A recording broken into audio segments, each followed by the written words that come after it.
चलिए सबसे पहले इसी टॉपिक पर बात करते हैं। जैसा कि आप लोग देख पा रहे हैं, टॉपिक का नाम है, आज का जो टॉपिक है उस टॉपिक का नाम है देवी संप्रदाय। देवी संप्रदाय का अर्थ क्या होता है, देवी संप्रदाय होता क्या है, इसको समझ लेते हैं। देवी संप्रदाय एक ऐसा पूजा पद्धति है जिसमें लोग क्या करते हैं कि आसपास में कई पत्थरों पर सिंदूर लगाते हैं, अधिक मात्रा में सिंदूर लगा देते हैं और उसे देवी मानकर पूजा किया जाता है। ठीक है। और ये जो सिंदूर लगाकर पूजने वाला प्रक्रिया होता है वो ज्यादातर हमारे गांव देहात में चलती है। आप गांव जब जाओगे तो आपको ये सारी चीजें बहुत ज्यादा देखने को मिलेगा कि कहीं कहीं पत्थर होता है, पत्थर गाढ़ा होता है, कोई मूर्ति नहीं होता, उस पत्थर को बस सिंदूर लगा करके उसे देवी मान लेते हैं। ठीक है। वही संप्रदाय क्या कहलाई, वही संप्रदाय देवी संप्रदाय कहलाती है। ठीक है। तो यहां पर लिखा हुआ है हमने कि इस संप्रदाय में किसी पत्थर पर सिंदूर लगाकर उसे देवी मानकर उसकी पूजा की जाती है और इसे जो है वो देवताओं की पत्नी के रूप में देखा जाता है। किसके रूप में देखा जाता है? देवताओं की पत्नी के रूप में देखा जाता है।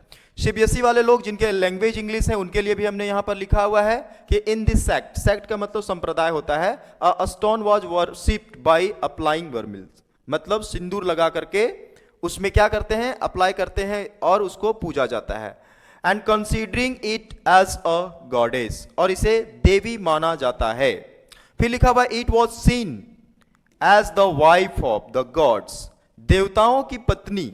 हाँ, ये वाइफ जो हमने लिखा हुआ है यहां पर देख रहे होंगे, ये देवताओं की वाइफ नहीं होती थी। वाइफ का अलग मीनिंग है, पता है ना आप लोगों को?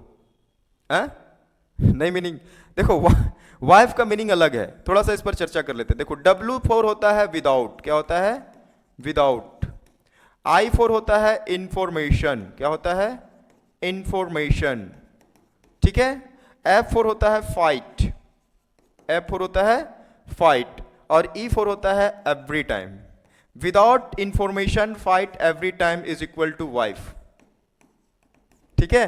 बिना कोई जानकारी हमेशा लड़ाई करना, इसका हिंदी होता है बिना कोई जानकारी हमेशा लड़ाई करना ही वाइफ होता है। तो उस समय जो है उनकी पत्नी हुआ करती थी। ठीक है।